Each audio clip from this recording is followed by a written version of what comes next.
Bismillahirrahmanirrahim. Today's topic of discussion is B cell immunity या humoral immunity. तो आज से हम बी सेल इम्यूनिटी भी स्टार्ट करने वाले हैं। बहुत सारी चीज़ें एक साथ स्टार्ट कर रहे हैं। तो आपने क्या करना है, चैनल को सब्सक्राइब करना है, तभी आपको ये सारा कंटेंट मिलेगा टाइम पर। तो हम स्टार्ट करने वाले हैं बी सेल की इम्यूनिटी। जो बी सेल की इम्यूनिटी होती है उसको सेल मीडिएटेड इम्यूनिटी नहीं बोलते, बल्कि उसको ह्यूमरल इम्यूनिटी बोलते हैं। ठीक हो गया। तो बी सेल की इम्यूनिटी पढ़ने से पहले हमें थोड़ा बहुत बी सेल्स के बारे में पता होना चाहिए। तो बी सेल इम्यूनिटी की तकरीबन 2 वीडियोस बनेगी। तो ये फर्स्ट वीडियो है जिसमें काफ़ी सारा कवर करने की कोशिश करेंगे। तो सबसे पहले हमें बी सेल के फंक्शन का पता होना चाहिए कि बी सेल करते क्या है। बी सेल के पास 2 फंक्शंस होते हैं। पहला फंक्शन ये है कि जब भी कोई इन्फेक्शियस पार्टिकल या माइक्रोब आ गया तो उसके रिस्पॉन्स में ये प्लाज्मा सेल के अंदर डिफ्रेंशिएट हो जाते हैं और प्लाज्मा सेल ने एंटीबॉडी प्रोड्यूस करनी है। और एंटीबॉडी के 4 फंक्शन यहाँ पे लिखे हुए हैं। ठीक हो गया। दूसरा फंक्शन ये है कि जिस तरह टी सेल प्रोड्यूस करते थे मेमोरी सेल, उसी तरह जो बी सेल होते हैं ये भी मेमोरी सेल प्रोड्यूस करते हैं। और मेमोरी सेल उसी सब्सिक्वेंट सेकंड एक्सपोजर को मिनिमाइज करने की पूरी कोशिश करते हैं। तो ये मेमोरी सेल है और ये प्लाज्मा सेल जो प्रोड्यूस करते हैं एंटीबॉडी। अब जो एंटीबॉडी प्लाज्मा सेल प्रोड्यूस करते हैं उसके बहुत सारे इंपॉर्टेंट फंक्शंस होते हैं। तो एंटीबॉडी के क्या क्या इंपॉर्टेंट फंक्शंस होते हैं उसको देख लेते हैं। कि सबसे पहला फंक्शन है एंटीबॉडी का कि इन्होंने कॉम्प्लीमेंट सिस्टम को एक्टिवेट करना है। कॉम्प्लीमेंट सिस्टम को क्या करना है, इन्होंने एक्टिवेट करना होता है। ठीक हो गया। जब कॉम्प्लीमेंट सिस्टम को एक्टिवेट करना है तो वो कौन सा पाथवे होता है जो चलता है, वो है क्लासिकल पाथवे। और इसको हमने कॉम्प्लीमेंट सिस्टम वाली वीडियो के अंदर कवर किया है। तो अगर आपने कॉम्प्लीमेंट सिस्टम वाली वीडियो नहीं देखी तो आपने क्या करना है, उस वीडियो को देख लेना। ठीक हो गया। तो कॉम्प्लीमेंट सिस्टम को एक्टिवेट करना क्लासिकल पाथवे से, जिसकी वजह से जो कॉम्प्लीमेंट सिस्टम एक्टिवेट होगा तो उसमें कुछ एनाफिलाटॉक्सिन्स पे प्रोड्यूस करते हैं जो इन्फ्लेमेशन करवाते हैं। मैक प्रोड्यूस होता है जो कि सेल की लाइसिस करवा देता है। कुछ ऑप्सोनाइजेशन भी करते होते हैं। ठीक हो गया। अब ऑप्सोनाइजेशन वाला जो मैकेनिज्म है, ऑप्सोनाइजेशन एक कॉम्प्लीमेंट की वजह से भी हो सकती है और डायरेक्ट एंटीबॉडी की वजह से भी हो सकती है। अब होता क्या ऑप्सोनाइजेशन के अंदर, ऑप्सोनाइजेशन के अंदर ये होता है कि ऑप्सोनाइजेशन पहली बात कौन करती है, सिर्फ आईजीजी करती है और कोई भी एंटीबॉडी नहीं करती। तो ऑप्सोनाइजेशन में होता है क्या है कि जो एंटीबॉडी होती है, एंटीबॉडी के 2 पोर्शन होते हैं। एक होती है एफसी पोर्शन और एक होता है एफएबी पोर्शन। एक एंटीजन बाइंडिंग रीजन होता है, कॉन्स्टेंट रीजन होता है। ठीक हो गया। तो जो एफसी पोर्शन होता है आईजीजी का, वो बाइंड करता है फेगोसाइट के रिसेप्टर के ऊपर। और जब वो रिसेप्टर पर जाके बाइंड करता है तो उनकी फेगोसाइटोसिस को इनहांस कर देता है। ठीक हो गया। दूसरा मैकेनिज्म ये है कि जो आईजीएम या आईजीजी दोनों के दोनों कॉम्प्लीमेंट को एक्टिवेट करती है। जब कॉम्प्लीमेंट को एक्टिवेट करती है तो वहां से C3 भी प्रोड्यूस होता है। फिर ये C3 भी फेगोसाइट के रिसेप्टर पर जाके बाइंड करेगा। इन दोनों केस के अंदर ही आपको क्या देखने को मिलेगा, आपको ऑप्सोनाइजेशन देखने को मिलेगी, फेगोसाइटोसिस इनहांस्ड हो जाएगी। ठीक हो गया। ओके। अब कहते हैं कि जो एंटीबॉडीज होती है, आपने पढ़ा होगा कि जो एंटीबॉडीज होती है एक्टिवली इंट्रोड्यूस भी कर सकते हैं या पैसिवली भी हो सकता है। ठीक है। जो एक्टिवली इंड्यूस कर सकते हैं, पैसिव हम ट्रांसफर कर सकते हैं। जिस तरह आपको पता है कि कोई इन्फेक्शियस पार्टिकल आ गया तो उसके नतीजे में जो एंटीबॉडीज बनती है, ठीक है, एक्टिवली बनती है। और अगर हम किसी को बनी बनाई एंटीबॉडीज दे दे तो वो होते हैं पैसिव। ठीक हो गया। पैसिव, पैसिव की एग्जांपल क्या होगी कि जो एंटी टॉक्सिन्स देते हैं पैसिव इम्यूनिटी में तो होते हैं। जो एंटी टॉक्सिन्स होते हैं ये डिप्थीरिया के लिए इंपॉर्टेंट होते हैं, ये टेटनस के लिए इंपॉर्टेंट होते हैं। ठीक है, ये टेटनस के लिए इंपॉर्टेंट होते हैं, डिप्थीरिया के लिए इंपॉर्टेंट होते हैं, बॉचुलिनम के इंपॉर्टेंट होते हैं।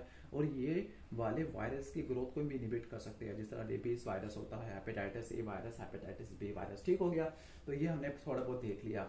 इसके बाद तीसरा फंक्शन है एंटीजन डिपेंडेंट साइटोटॉक्सिसिटी। ठीक है, sorry antibody dependent cytotoxicity. Antibody की वजह से भी साइटोटॉक्सिसिटी हो सकती है। ठीक है, उसको हम बाकी चैप्टर में या बाकी किसी और टॉपिक में कवर करेंगे किस तरह से टॉक्सिसिटी होती है। और लास्ट है न्यूट्रलाइज टॉक्सिन्स। अब जो टॉक्सिन्स होते हैं वो वायरस के भी हो सकते हैं, सॉरी जो न्यूट्रलाइज करना, या तो टॉक्सिन को न्यूट्रलाइज करना या पूरे के पूरे वायरस को न्यूट्रलाइज करना। टॉक्सिन की एग्जांपल क्या मैंने बताई थी, डिप्थीरिया की बताई थी, और मैंने टॉक्सिन के अंदर टेटनस बताया था, बॉचुलिनम बताया था। और जबकि वायरस के अंदर रेबीज वायरस, हेपेटाइटिस सी और हेपेटाइटिस बी वायरस होते हैं। ठीक हो गया।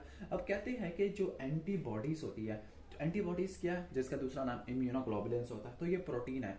अब ये प्रोटीन भी एंटीजन के तौर पे काम आ सकती है। मिसाल के तौर पर अगर किसी बंदे को इन्फेक्शन हो गया और उसके अंदर एंटीबॉडी बनना शुरू हो गई है तो हमने एंटीबॉडी के लेवल को चेक करना है। तो उस एंटीबॉडी के अगेंस्ट हम एक एंटीबॉडी दे देंगे, यानी जो इम्यूनोग्लोबुलिन बॉडी के अंदर बनती है उसके अगेंस्ट हम एंटीबॉडी दे देंगे, ये चेक करने के लिए कि आया कि इसको इन्फेक्शन हुआ था, इसके अंदर एंटीबॉडीज बनना शुरू हुई थी। ठीक हो गया।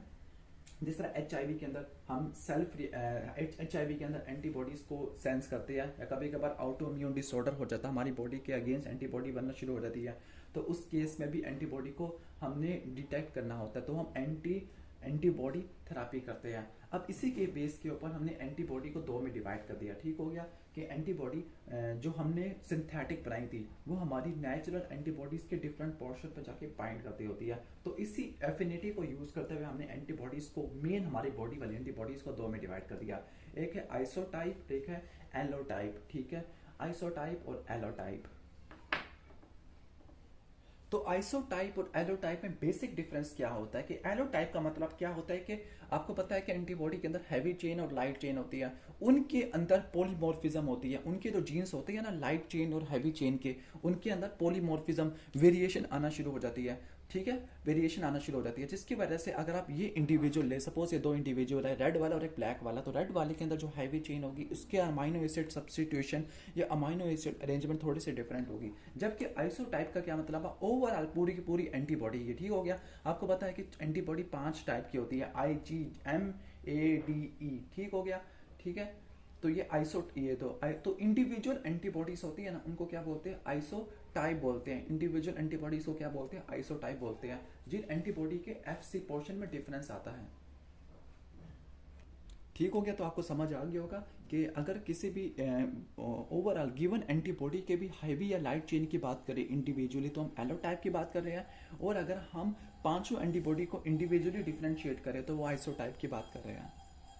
तो यहाँ पर लिखा हुआ होगा कि जो अमाइनो एसिड का जो डिफरेंस होता है वो FC पोर्शन के अंदर होता है, जिस तरह IgM है, IgG है, ठीक है। तो उनके FC पोर्शन के भी हैवी चेन वाली पोर्शन होता है ना, तो वो डिफरेंट होता है। अब हैवी चेन में म्यू है, ठीक है, म्यू M में होती है, जो गैमा है वो G में होती है, जो, ठीक है, डेल्टा है वो D में होती है, अल्फा A में होती है और एप्सिलॉन E में होती है। अब एक और वर्ड भी यूज होता है इडियोटाइप।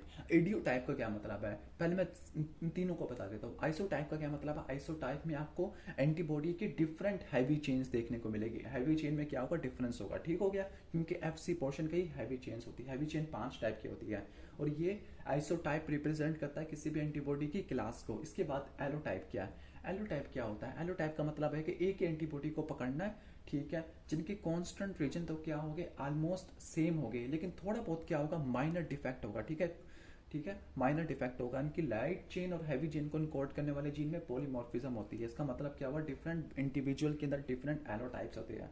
और इसके बाद इडियोटाइप्स होते हैं। इडियोटाइप्स का क्या मतलब है कि ऐसी एंटीबॉडीज जो किसी स्पेसिफिक एपिटोप को क्या करती है, सेंस करती है, उसको बोलते हैं इडियोटाइप बोलते हैं। तो किसी एपिटोप के अगेंस्ट जो एंटीबॉडी बनती है उसको क्या बोलते हैं हम, इडियोटाइप। लेकिन यहाँ पे मैंने इडियोटाइप नहीं लिखा हुआ।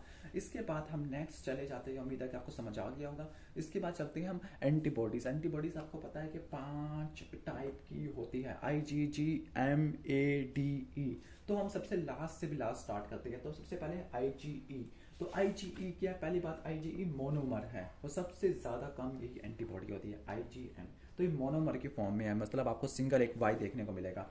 तो IgE किस फॉर्म में होती है, मोनोमर की फॉर्म में होती है। अब IgE की दो इंपॉर्टेंस है। पहला इंपॉर्टेंस ये है कि ये टाइप 1, जिसको इमीडिएट एनाफिलैक्टिक हाइपरसेंसिटिविटी रिएक्शन भी बोलते हैं, जिसको एलर्जी भी बोलते हैं, ये वो करवाती है।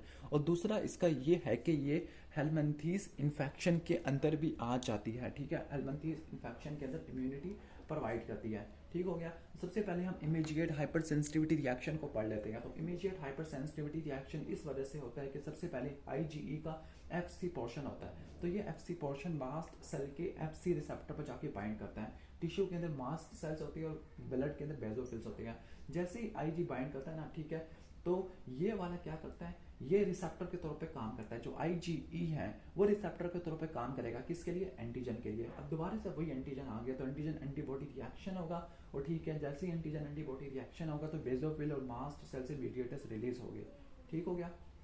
नॉर्मली IgE काफी ट्रेस अमाउंट में होती है, 0.0014% में होती है, लेकिन अगर किसी के अंदर एलर्जिक रिएक्शन चल रहा है तो IgE काफी ज्यादा होगी। IgE कॉम्प्लीमेंट को बाइंड नहीं करती, वो प्लेसेंटा को भी क्रॉस नहीं करती। इसके अलावा IgE का दूसरा फंक्शन ये है कि हेलमिंथीज इन्फेक्शन में भी इंपॉर्टेंट होती है। कौन कौन से हेलमिंथीज इन्फेक्शन के अंदर, एस्कैरिस के अंदर, ट्रेचिनिला के अंदर, स्ट्रैंगुलाइट्स के अंदर, एंसेलोस्टोमा डुडिनेली और निकेटर के अंदर, जिनको हुक वार्म बोलते हैं, उनके अंदर इसका लेवल ज्यादा हो जाता है।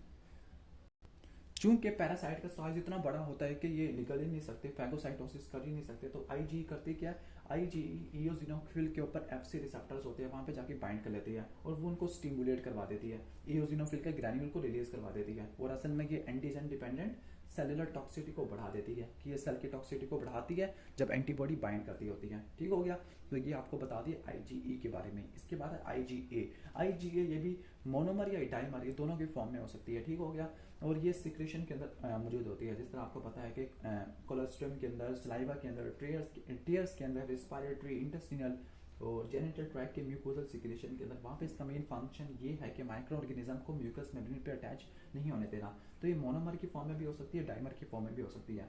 अगर ये डाइमर की फॉर्म में होगी तो आपको 2H2L2 वाला फार्मूला देखने को मिलेगा। आपको पता है कि एक एंटीबॉडी के अंदर 2 हैवी चेन होती है और 2 लाइट चेन होती है, तो 2H2L2। ठीक हो गया, और इनको जोड़ने वाला आपस में एक ज्वाइनिंग चेन होती है। उसके साथ ज्वाइनिंग चेन के अलावा सिक्रेटरी कंपोनेंट भी होता है। ज्वाइनिंग चेन उसी केस के अंदर होगी जब एंटीबॉडी मोनोमर से ज़्यादा होगी, जिस तरह आईजीए डाइमर होती है और आईजीएम पेंटामर होती है, उसी केस में जे चेन होगी जो ज्वाइन करती होती है। ठीक हो गया, क्योंकि जे चेन असल में वो डाइसल्फाइड बॉन्ड्स को बनाती है, जो किसी हैवी चेन को, मल्टीपल हैवी चेन्स को मल्टीमर के अंदर क्या कर देते हैं, इसको ओरिएंट कर देते हैं। ठीक हो गया, ओके। अब इसके बाद जो उसका सिक्रेटरी कंपोनेंट होता है वो असल में एक पॉलीपेप्टाइड होती है जो कि एपिथेलियल सेल्स प्रोवाइड करती है। ठीक है, एपिथेलियल सेल्स प्रोवाइड करती है। ठीक हो गया, जो असल में आईजीए को पैसेज प्रोवाइड करती है म्यूकोजल सरफेस का, और ये आईजीए को प्रोटेक्ट करती है आईजीए प्रोटीएज से। ठीक हो गया, ओके, समझ आ गया आपको।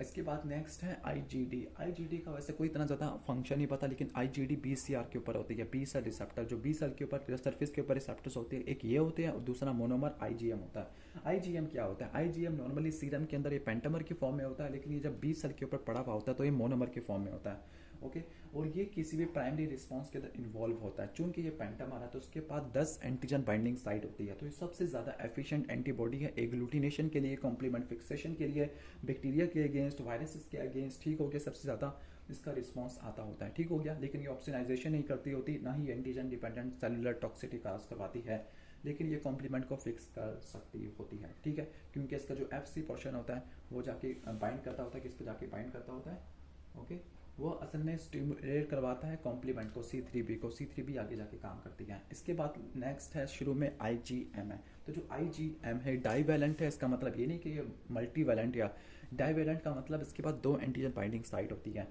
ठीक है, 2 लाइट चेन होती है, 2 हैवी चेन होती है, उनको जोड़ने वाला डाइसल्फाइड ब्रिज होता है। ठीक हो गया, कहते हैं कि IgG की 4 सब क्लासेस होती है, IG1, IG2, 3, 4। जो 1 होती है वो सबसे ज़्यादा होती है, जो 2 होती है वो किसी पॉलीसैकेराइड एंटीजन को डिस्ट्रॉय करने के लिए इंपॉर्टेंट होती है। जो IgG होती है सेकेंडरी रिस्पॉन्स के अंदर आती है, IgM प्राइमरी रिस्पॉन्स के अंदर आती है। कहते हैं कि IgG ये वाहिद एंटीबॉडी है जो प्लेसेंटा को क्रॉस करती है। ठीक है, और IgM वो एंटीबॉडी है जो फीटस बनाता होता है। ठीक है, ऐसा होता क्या, ऐसा होता ये है कि जो IgG रिसेप्टर पर जाके बाइंड करती है प्लेसेंटा के ऊपर, जिसको बोलते हैं FcRn। ठीक है, FcRn जो कि प्लेसेंटा से इसको माइग्रेट करवाने के बाद फीटल ब्लड में ट्रांसफर कर देती है। ठीक है, तो IgG मोस्ट अबेंडेंट इम्यूनोग्लोबुलिन होती है न्यू बॉर्न के अंदर, और ये पैसिव इम्यूनिटी की एग्जांपल है, क्योंकि यहाँ पर IgG मदर से बनी है, फीटस से नहीं बनी। ठीक हो गया, और कहते हैं कि IgG और IgM दोनों कॉम्प्लीमेंट सिस्टम को फिक्स करती है। IgG वाहिद इम्यूनोग्लोबुलिन है जो ऑप्शनाइजेशन करती है। ठीक हो गया, ओके। वैसे तो ऑप्शनाइजेशन IgM भी कर सकता होता है, लेकिन वो इनडायरेक्ट करता होता है, डायरेक्ट नहीं करता होता। ठीक हो गया, तो ऑप्शनाइजेशन किस तरह से करती है, क्योंकि इसके जो FC रिसेप्टर्स होते हैं जिनको बोलते हैं हम गैमा H हैवी चेन। ठीक है, ठीक है, वो रिसेप्टर्स पड़े होते हैं फेगोसाइट के ऊपर। अब ये कुछ रिसेप्टर्स होते हैं वो नेचुरल किलर सेल के ऊपर पड़े होते हैं, नेचुरल किलर सेल पर भी पड़े होते हैं। अब होगा क्या कि अगर इनके सेल मेम्ब्रेन एंटीजन ने उसको सेंस किया कि ये फॉरेन है, और ये अगर ये किसी FAB पोर्शन से जुड़े हुए हैं, एंटीबॉडी के FAB पोर्शन होता है, एंटीजन बाइंडिंग पोर्शन होता है। ठीक है, फ्रैगमेंट होता है। ठीक हो गया, तो जो FC पोर्शन होता है एंटीबॉडीज का, वो FC रिसेप्टर पर जाके बाइंड करेगा नेचुरल किलर सेल को, नेचुरल किलर सेल को स्टिमुलेट करवाएगा कि वो साइटोटॉक्सिक मेटाबोलाइट प्रोड्यूस करे, प्रोटीएज वगैरह, परफोरेंस वगैरह। ये बिल्कुल वैसे ही है जिस तरह आप IgE पढ़ते थे, IgE FC रिसेप्टर पर जाके बाइंड करती थी इसके ऊपर, जो इयोजिनोफिल्स के ऊपर। तो इसी तरह ये नेचुरल किलर सेल के ऊपर जाके बाइंड करती है, लेकिन कंडीशन ये होनी चाहिए कि IgG ने किसी फॉरेन पार्टिकल को ट्रैप किया हुआ हो, वो नेचुरल किलर सेल इसको फॉरेन पार्टिकल ही सेंस करे। ठीक हो गया, कहते हैं कि आईजीजी के पास वेरियस शुगर्स होती है जो उसकी सेकंड डोमेन के अंदर होती है, CH2 डोमेन पे होती है। यही शुगर डिटरमिन करती है कि ये प्रो होगा या एंटी इन्फ्लेमेटरी मॉलिक्यूल होगा। अगर आईजीजी के मॉलिक्यूल में एन एसिटाइल ग्लूकोज अमीनो हो तो ये प्रो इन्फ्लेमेटरी है, क्योंकि ये मैनोस बाइंडिंग लिगेंड के साथ बाइंड करेगा और कॉम्प्लीमेंट सिस्टम को लैक्टिन पाथवे से एक्टिवेट कर देगा। लेकिन अगर इस डोमेन के ऊपर CH2 डोमेन पर सियालिक एसिड होगा तो ये एंटी इन्फ्लेमेटरी होगा, ये कॉम्प्लीमेंट सिस्टम को एक्टिवेट नहीं कर सकता। ठीक हो गया? ओके, तो आपको समझ आ गया होगा पूरा ये मैकेनिज्म और बी सेल इम्यूनिटी। तो हमने काफ़ी सारा बी सेल इम्यूनिटी को कवर कर लिया है, तो एक और वीडियो अपलोड करूँगा इंशाल्लाह, आज ये अपलोड कर दूंगा ताकि हमारा बी सेल इम्यूनिटी खत्म हो जाए और इम्यूनिटी तकरीबन हमने काफ़ी सारा कवर कर चुके हैं।